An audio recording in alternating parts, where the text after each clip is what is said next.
The enigma of Nikola Tesla, visionary unbound. What if I told you the architect of our modern world isn't who you think it is? Beyond Edison's fame lies a forgotten genius, a man whose radical visions were dismissed as madness. Prepare to unravel the untold story of Nikola Tesla, the mind that truly electrified our future. The birth of a lightning mind. Born during a fierce lightning storm on July 10th, 1856, in the village of Smiljan, then part of the Austrian Empire, Nikola Tesla entered the world as if nature itself was announcing the arrival of electricity's true master. His mother, Duka, was an inventor in her own right, crafting mechanical appliances for her household. His father, Milutin, a Serbian Orthodox priest, possessed a photographic memory, a gift he would pass to his extraordinary son. From childhood, Tesla displayed an almost supernatural relationship with the invisible forces around him. He could visualize complex machinery in perfect detail, rotating three-dimensional models in his mind, examining every component before ever touching a tool. This wasn't mere imagination. This was genius manifesting itself through pure thought. Tesla's journey to greatness began at the Austrian Polytechnic, where his professors were astounded by his ability to perform complex calculus in his head. But it was here that Tesla first challenged the established order, questioning his professors about the inefficiency of direct current motors. His instructor dismissed his ideas as impossible, declaring that alternating current was a perpetual motion delusion. That dismissal ignited a fire in Tesla's mind. He became obsessed with solving the riddle of alternating current, working through problems with an intensity that bordered on madness. Walking through a Budapest park in 1882, reciting Goethe's Faust, the solution suddenly materialized in his consciousness like a bolt of lightning. He grabbed a stick and drew his rotating magnetic field principle in the dirt, the foundation of all modern electrical power systems. In 1884, with little more than the clothes on his back and a letter of recommendation, Tesla arrived in New York City. The letter, addressed to Thomas Edison, read simply, "I know two great men, and you are one of them. The other is this young man." Edison, the Wizard of Menlo Park, hired Tesla immediately. But their partnership was doomed from the start. Edison championed direct current, inefficient, limited in range, requiring power stations every few miles.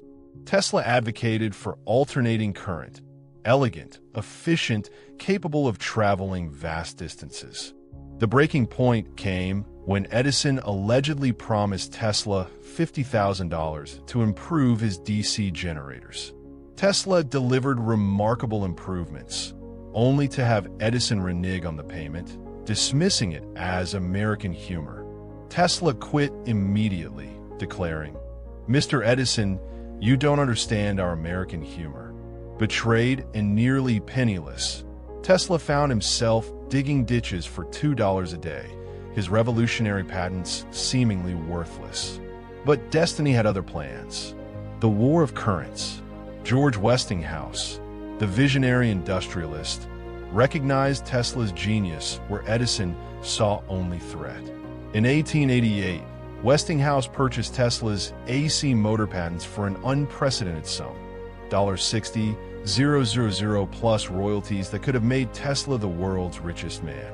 What followed was the War of Currents, a bitter battle between Edison's DC and Tesla's AC. Edison, desperate to discredit alternating current, staged gruesome public demonstrations, electrocuting animals to showcase AC's dangers. He even lobbied for the electric chair to use AC, hoping to associate Tesla's invention with death. But Tesla's response was pure theater. At the 1893 World's Columbian Exposition in Chicago, he illuminated the entire fairgrounds with 200,000 AC light bulbs, creating an electric wonderland that left 27 million visitors awestruck. In one spectacular demonstration, Tesla allowed 1,000,000 volts of electricity to course through his body, emerging unharmed while wireless light bulbs glowed in his hands like magic wands. The war of currents was over. Tesla had won. But Tesla's greatest dreams lay beyond mere power generation. In his Colorado Springs laboratory, a temple of lightning rising from the prairie, Tesla conducted experiments that seemed to bend the laws of physics. He generated artificial lightning bolts 135 feet long, caused light bulbs to glow without wires for miles away, and claimed to have received signals from Mars. His vision was breathtaking, a world wirelessly connected, where information and power flowed freely through the Earth itself. He dreamed of pocket-sized devices that could communicate across continents, of unlimited energy drawn from the very atmosphere. To a world still marveling at the telephone, Tesla's wireless world seemed like pure fantasy. The magnificent Wardenclyffe Tower on Long Island was to be his masterpiece, a global wireless communication system decades ahead of its time. But investors lost faith, funding dried up, and Tesla's tower was demolished in 1917, taking with it dreams that wouldn't be realized for another century. Tesla's final decades were spent in increasing isolation, his mind still racing with visions that the world wasn't ready to accept. He lived alone in New York hotels, surrounded by his inventions and regrets, feeding pigeons in Central Park, his only companions in a world that had moved beyond him. When he died in 1943, alone in room 3327 of the New Yorker Hotel, Tesla held over 300 patents. The FBI immediately seized his papers, classifying many of his final inventions. Some say those documents contained secrets that could have changed the world. Wireless power transmission, anti-gravity propulsion, even weapons that could end all wars. Today, as you charge your smartphone wirelessly, drive your Tesla electric car, or connect to Wi-Fi, you're experiencing the realized dreams of a man once dismissed as mad. Every time you flip a light switch, you're harnessing the alternating current system that Tesla perfected over a century ago. Nikola Tesla wasn't just an inventor. He was a prophet of the electrical age, a visionary who saw our wireless, connected future with startling clarity. His greatest invention wasn't any single device, but rather the very framework of our modern world. The man who tamed lightning didn't just illuminate cities. He illuminated the future itself. And in that future, Nikola Tesla finally received the recognition that eluded him in life, not just as a genius, but as the true architect of our electric age.